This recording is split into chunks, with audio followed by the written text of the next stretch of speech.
It's going to take us about 20 minutes to go through the information for you, and then towards the end of the evening, so in about 20 minutes time, we'll have some time for questions from individuals. So I'm going to pass over to Mrs. Rogers. Good evening. It's my first time at a webinar, so it's a little bit strange for me. I'm putting all my faith in Mrs. Gilbank, who's an expert. So I'm going to talk you through the timeline for post-16 choices.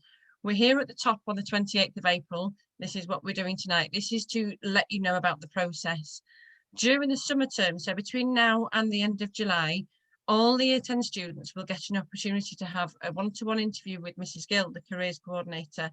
And during those interviews, they'll be able to explore the opportunities within the curriculum and beyond the curriculum, so at Lawnswood and outside of Lawnswood. During the summer holidays, we would really like our students to start writing the first draft of the personal statement. This is as if they are going to be applying for a job, and thinking about their opportunities and perhaps having a plan B, a backup plan, in case the first plan doesn't work. The autumn term, those interviews will continue, and they'll get loads and loads of support from the form tutors with the personal statement, so typing it up, editing it, redrafting it, and so on. And that personal statement is the biggest task. It's great to start over summer. You'll get students will get loads of guidance, loads of examples. They'll get loads of help and feedback. They can get feedback from the form tutors, from Mrs. Gill and from me, and they'll get plenty of time to edit, and they'll have time during tutor period at school in the computer rooms to make sure that they get everything they need to do that. Then the deadline is January the 22nd. It feels really strange, especially to the students in school. They're all talking about why we're getting careers interviews now, because it feels really soon for them. But actually, if we work back from January 22, having just one term wouldn't be enough if we started it in year 11. So we want to give them the most time possible and the most help possible for them to make sure those personal statements are absolutely spot on, and give them the best opportunities they can have to get to the placement that they want. And just as a bit about the summer holiday, we would like them to start writing it over the summer holiday, because those personal statements have the biggest impact are the ones that are from students who are proactive and independent and keen to get a head start of that application process. Thanks, Mrs. Gilbank. Thank you. So we're just going to talk over the next few slides about what choices are actually available to the students. We completed a survey with the students at the end of last term, so just a few weeks ago, and there was a bit of a misconception arose. It was obvious that the children weren't entirely clear about what options were available to them, and some of them had the idea that they could go straight into the workplace after the GCSEs at post 16, and that isn't actually a possibility for them. So the possibilities that they have are they can go on to sixth form. Now we have a sixth form at Lawnswood. It's an amazing sixth form, and I would say that because obviously I'm part of Lawnswood, but it has a really good, strong academic offer, our sixth form, and that is one of the choices that the students can make.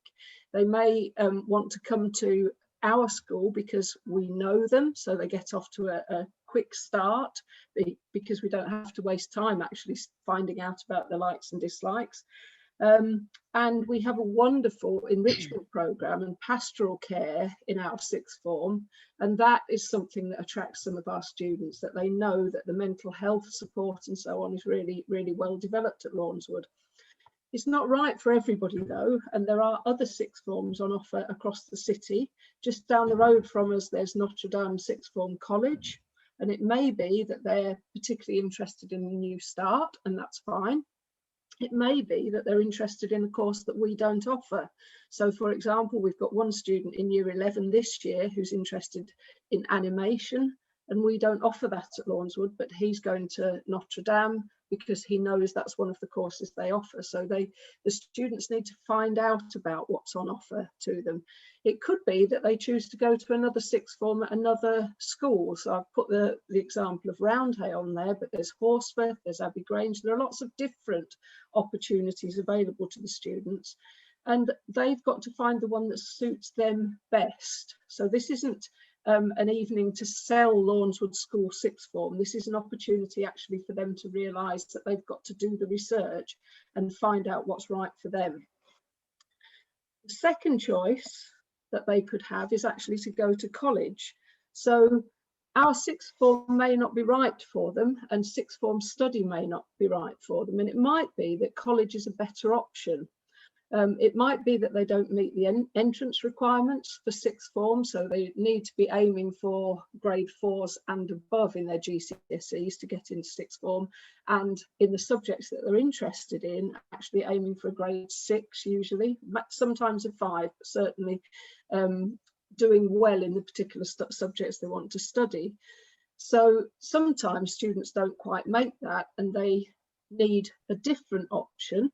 Or it might be that they want to go down a more vocational route and the college might be more suitable. So Leeds City College has lots and lots of opportunities, right from cabin crew through to public services. There's many different things they could aim for. Leeds College of Building offering bricklaying, carpentry, more general construction introductions, depending on what the students are interested in. And then Askham Bryan College, which is a bit further away on the way to York, for things to do with animal care and husbandry. So depending on their interests, and they'll have that interview with Mrs. Gill, we'll explore with them what might be the best setting for them. So I'm just going to pass over now to Mrs. Gill for the next two choices. Good evening, everybody. So there's a couple of other choices following on from what Fiona's just said.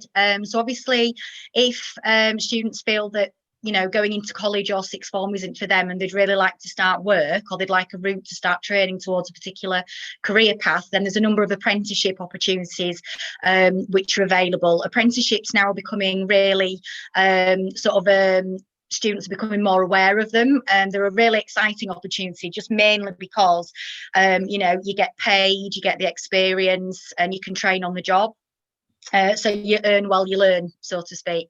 So there's a number of, like I say, there's apprenticeships in all sorts of things. So you can do anything from like an NHS apprenticeship to go be a social care assistant, through to degree level, which you can do like an engineering degree apprenticeship. So there's various levels which Mrs. Gilbank will go through in terms of what levels you can do in a second. So you get to study for 20% of the time that you're actually during your working hours for an apprenticeship. So you get to study during your working hours, as well as get that hands-on experience and practice, as well as getting paid. So it's quite an exciting opportunity, and one that's becoming more and more appealing to students, rather than going on to university, for example, if they know what they want to do. The other example, Mrs. Gilbank, is a traineeship. So a traineeship is aimed at somebody who, for example, is not quite ready to go into work, but they maybe perhaps haven't got the grades to go to college. So what that offers is a traineeship which starts at around about 6 weeks and can be anything up to a year, depending on what level of support the student needs. It's also a good stepping stone to sort of bridge the gap between school and starting work. A lot of traineeships are offered to students with special educational needs and students who have educational healthcare plans, because there is a lot of support with these. They're a structured programme. They're provided with a mentor who helps them progress throughout the time while doing their the traineeship, and quite often the traineeships then lead on to apprenticeships. So if they're looking to start a job and they haven't got the grades, or they just, you know, they don't want to go to college, this is another opportunity to kind of bridge that gap if they're not just quite ready for work and they just need that extra support with that. Thank you. Mrs. Gill mentioned that I would talk about the levels. So one thing that students need to be aware of is that they may need a certain qualification actually to get onto the career or job ladder that they're interested in. So currently the students are preparing for GCSEs, which are level 2 qualifications, and we aim for all of our students to leave year 11 with a suite of GCSEs, 8 of those GCSEs, with the best possible grades. It may be that it's necessary for them to go back to do a level 1 qualification, and that's okay.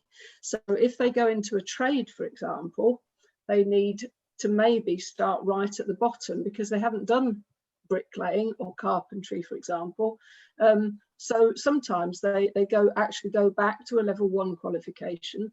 If they go on to sixth form, then they would be going on to do level 3 qualifications. So that's the A levels and C Nats and BTECs.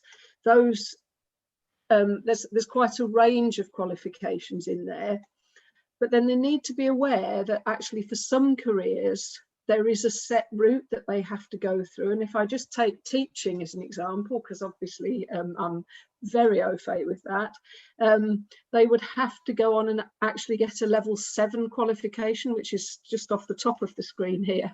It's the equivalent of a master's qualification. So they need to be aware that some qualifications have a set expectation. So we will be sharing this image with the students, and it will be coming home on a letter about the choices that the students have. So how do they find out more? Find the right page. Firstly, they need to talk to their subject teachers. So their subject teachers are experts in their areas, and they're also very enthusiastic about their areas. So I know Mrs. Rogers would be able to talk about being a translator or being, well, all sorts of careers to do with MFL. And she would be able to give the students advice depending on what they actually were interested in. So subject teachers are really important in terms of students making the right choice. Secondly, every student in school, and here we're talking about year 10, have access to a START platform, and they need to be exploring their START profile. So I'm just going to show you briefly what they can do on there. So when they log into their START profile, on the My Profile page, down on the left-hand side there, they get a chance to actually tailor it to their own preferences, their interests, their skills, their own qualities. And then it suggests jobs for them. So this is my platform here, and not surprisingly, physics and chemistry teacher came out as 2 suggestions for me. Well, that's great because it's the best job in the world as far as I'm concerned. So actually tailoring it to their own personal preference is really important. If they then explore the jobs and either click, yes, I like this, or, oh no, I don't like that one, I'm not interested in that, then it tweaks it further and it actually tailors it much more specifically to the students. So the more they interact, the better. They can go to the World of Work tab and they can enter a search, whether it's a general area that they're interested in or maybe a career they've heard about. They can just type it into the search engine and they will get information back. And you can see at the bottom there, it might be suggesting particular employers. In our region at the moment, one of the growth industries is the digital and media industry. So they get that information. The START platform, excuse me, is tailored specifically to students in Leeds. That's the package that we've bought into. So they'll find out about careers in our area. If they go to the What to Study tab, they can look at the sort of qualifications they might need. So you can see there, they can look at the GCSE qualifications. They can see some jobs that lead on from maybe MFL or science or maths or English, whatever it may be. And that might help them to make some decisions. And then finally, there's lots more on the START platform than this, but on the where to study or the where to learn tab, they can look at all of the different providers around them that offer courses post 16, and when they get there post 18, and when they leave university, they can still use the START platform because it will still be there for them. I've just taken a screenshot there. It's not very helpful because it hasn't got the map in the background. There was a bit of a glitch with the system when I took the screenshot, but the little house is Lawnswood School, and you can see there that even in our immediate area, there are lots and lots of providers offering different courses, different apprenticeships, traineeships for the students. So the more they explore, the more they'll find out.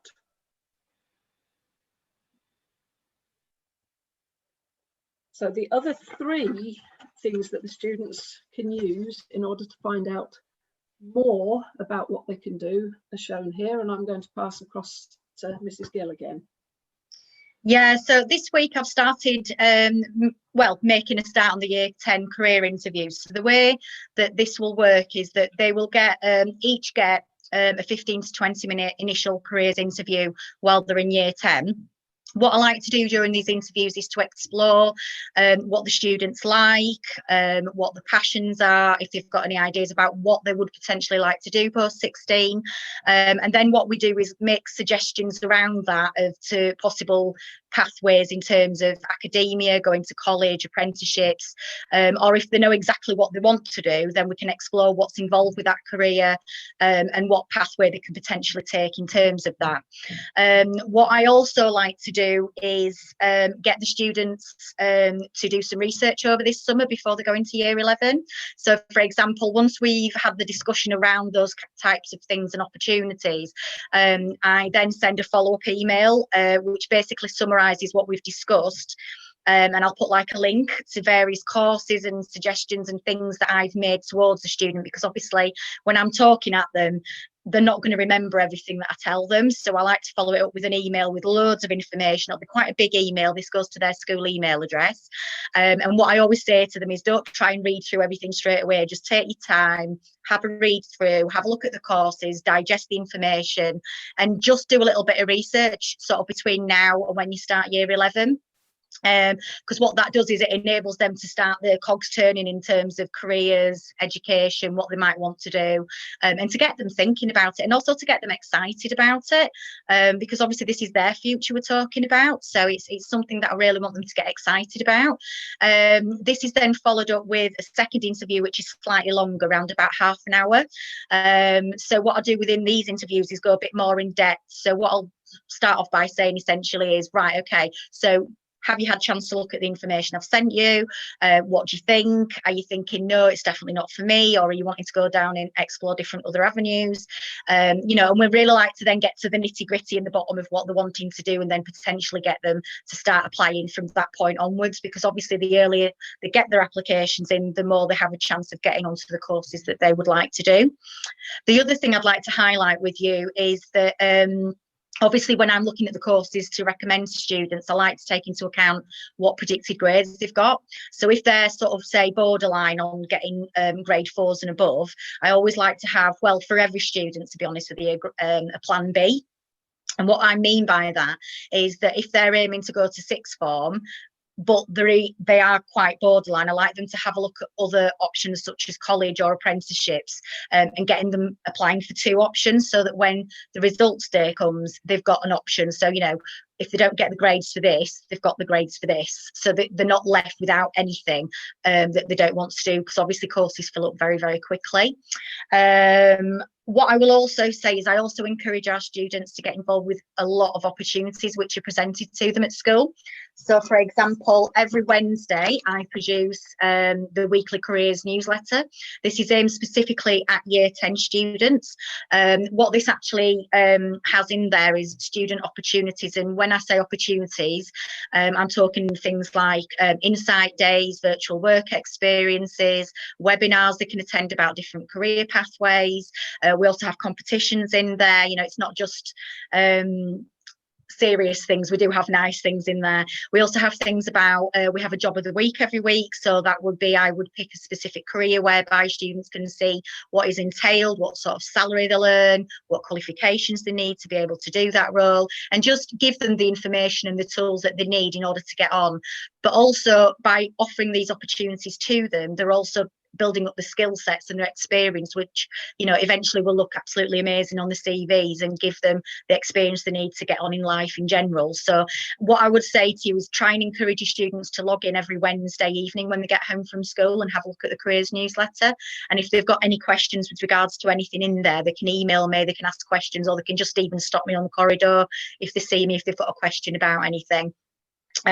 One of the good examples that's really taken off that I will say is we've built up a really good relationship with Leeds Arts University, and they offer free online arts courses during the school holidays. So if your child, you know, is really arty and creative, you know, it's a free resource, and quite often they get sent materials as part of it through the post, so that they can actually do the you know, the topic that they're covering within that course. So yeah, there's going to be loads of stuff coming up, and it's usually quite a full sector throughout each week. The last thing I'd like to highlight is when they actually get into year 11, I also have a notice board on there for apprenticeships that are available to apply for. So again, if an apprenticeship is something that they're thinking of doing, they need to be looking at that newsletter weekly, because obviously I'm updating that and putting different apprenticeships on every week.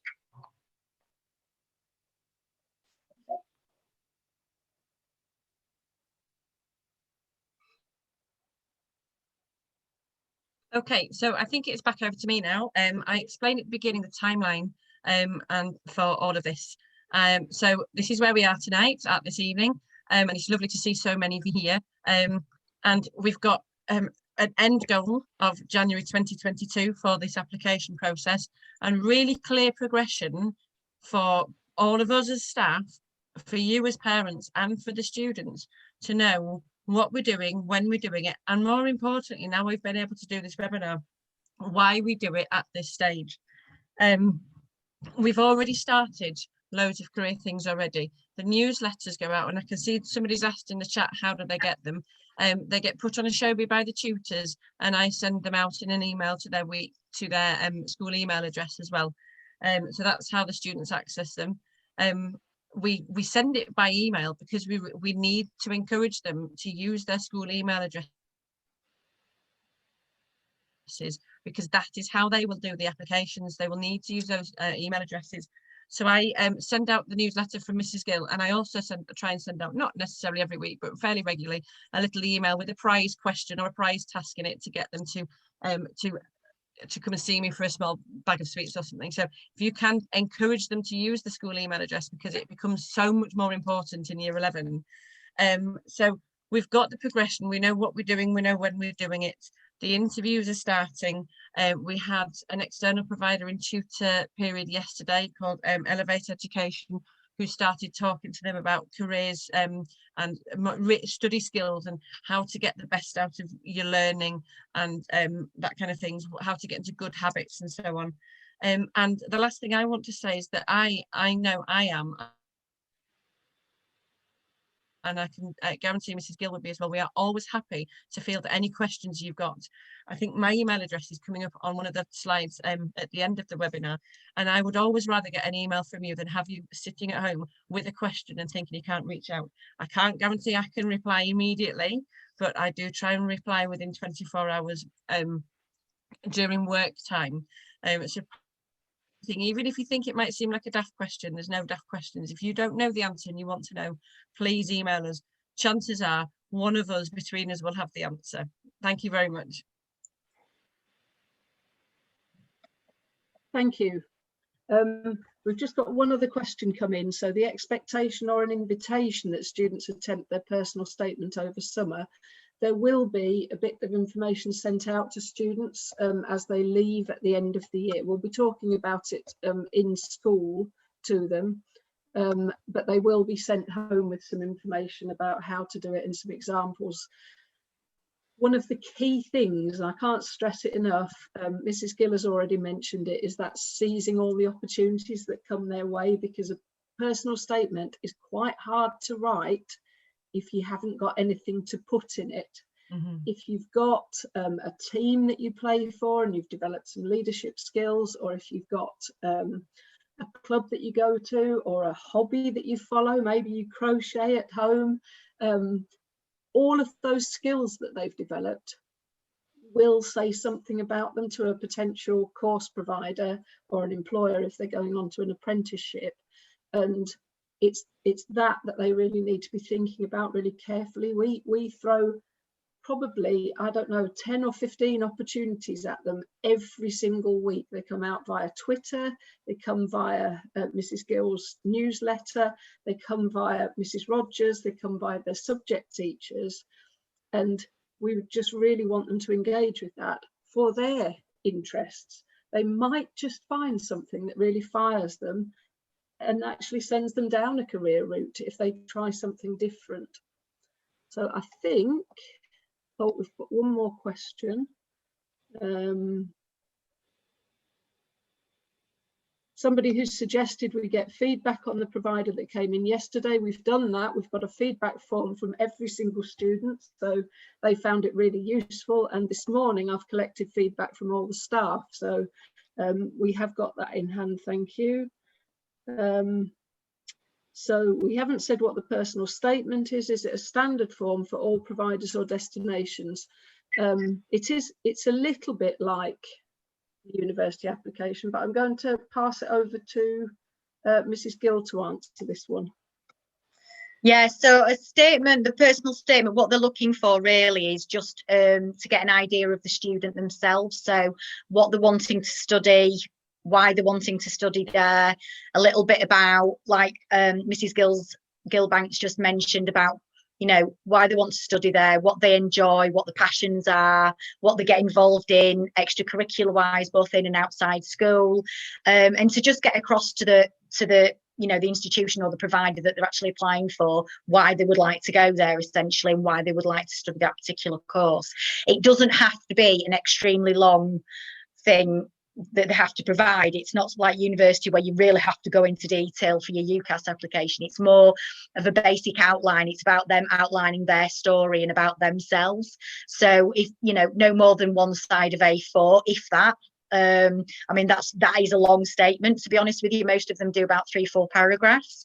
But what we do is we show them how to set that out in terms of order and introducing themselves, and how to sort of present themselves in terms of writing that statement. So you know, they won't be left on their own with it. There will be loads of support in terms of that. There's a question about Lawnswood sixth form classes. The answer to that is the size varies, but what will happen during next term, so during the autumn term, is students will get a chance to hear about different subjects from our subject leads, and if they want to get ahead on that, all of the information is actually available on the website. That's something that's come out of lockdown, which has been really useful. We've got lots of these webinars and information videos on the website, but towards Christmas all of the students will be involved in taster sessions, so they'll get a chance to see what our sixth form's like at that point. So that really comes a little bit later in the process. And I think that's all the questions that we've got. Oh, so open days for colleges and sixth forms. It varies, and it's quite difficult to say this year. I think I'll let Mrs. Gill answer the second half of this, but because a lot of us have had to do things virtually this year, the information has been available for quite some period of time, and I suspect we're going to keep that approach going even when we're back in the building. So I don't know if you have anything to add, Mrs. Gill, about open days. Yeah, so like Mrs. Gillbank says, they do actually vary depending on the college or wherever it is that you're looking to go. But essentially what I do is I get emailed that information from those providers. So again, that is something that I will put in the careers newsletter. So if one of them is holding a particular you know, event for an open day to sort of try and understand a little bit more about what goes on there and what sort of courses they offer, I will actually stick that information in the newsletter. So again, that's another reason why the careers newsletter is vitally important, just because anything to do with careers, employability, everything goes in there. So that's another reason to sort of encourage your children to read it. Thank you. There's a question about, is it a joint sixth form with Ralph Thoresby? Yes, it is. It's a really strong partnership and we're very proud of that. It gives the students an opportunity to interact with a wider group of students, which is really exciting. There may be some lessons, it depends, studied up at Ralph Thoresby building, it depends entirely on the subject choices of the students. But there's a minibus that runs back and forth, and that's a well-tried system, and the students very quickly get into that way of working, but it allows them to experience a different site alongside ours. And then we've got, does Lawnswood Sixth Form provide any additional academic support sessions to help develop with their vital skills such as exam techniques and essay writing? Yes, they definitely do. There is a huge programme of enrichment alongside the courses that the students are studying as subjects. They get a chance to interact with universities, and the universities talk to them about study skills. There's an opportunity to be involved as part of the Brilliant Club, which is an opportunity to actually research at university level.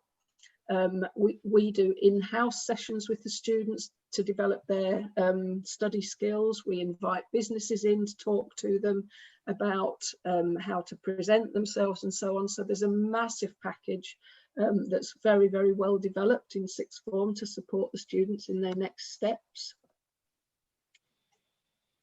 And then a question about when would they find out if they've been accepted? Well, probably about this time next year, really. So after they've applied in the January, they would have an interview with our team, and then decisions are made after that. And I think that is all the questions that we've got tonight. Now, what I would say is you've got two contacts there. So Mrs. Rogers has already mentioned about welcoming questions, and I'm going to pass over to her in a minute just to wind up this evening. And Mrs. Gill, although I've put her email address there, and she loves questions about careers, that's what she lives for. She's also deliberately out on duty in the Key Stage 4 area at lunchtime, at break time. And students are more than welcome just to wander over and ask her a question about a career or a course or an apprenticeship, whatever it may be. People can just head over and have a conversation with her. And if it's something they want to talk to her individually, that's fine. There's plenty of opportunity for that. So just before I pass over to you, Mrs. Rogers, just to finish off, I think there may be one more question come in. Two more questions there. Oh, is it two? Oh, hang on. Oh, quite a lot. Yeah. So, 4 more questions. Sixth form, that depends. It depends on the size of the courses they're offering. One thing I would say is that occasional students have been a little bit surprised about being turned down by sixth form based on their attendance at school. So attendance is absolutely crucial. Students come to school, they're punctual to lessons, it makes a difference about how they get into sixth form colleges and so on. But any information about individual sixth form colleges, if you head over to their websites, you'll find all the information that you need there. Is it possible, quite possible you won't get your first choice? If you're unrealistic, then yes. If you're realistic, if you listen to the advice that Mrs. Gill gives you, if you research properly, then it's very unlikely, as long as you get your application together quickly. So that's the importance of actually getting your to work on your personal statement. I'm not going to answer the question about the Year 10 exams at the moment. I think Mrs. Rogers will pick that up at some stage over the next few weeks. So what do they look at other than grades and attendance? Can I pass that to you, Mrs. Gill? So it's just more about your enthusiasm for the course. So how you put that across in your statement. So how you come across in terms of being really passionate about why you want to do those subjects or why you want to do that particular vocation. So yeah, obviously attendance, grades, extremely important, but it's more of a holistic approach now. They like to see you know, that you're enthusiastic about wanting to actually go there and why. And it's how you approach that and how, you know, how you communicate that to them as well. Yeah. Thank you. If they choose a one-year course, are they required to do a second year, i.e. stay in education till 18? Yes, there is a requirement that students stay in some form of education until they're 18, but it might be they do a one-year course and then move on to an apprenticeship at that point. So they would still have the education aspect of their training at that stage, or they might do a one-year foundation type course, which then actually leads into a level 3 course, and Leeds City College has quite a lot of those placements. So if a student has not chosen business as one of their options, can they still choose this as an option going into sixth form?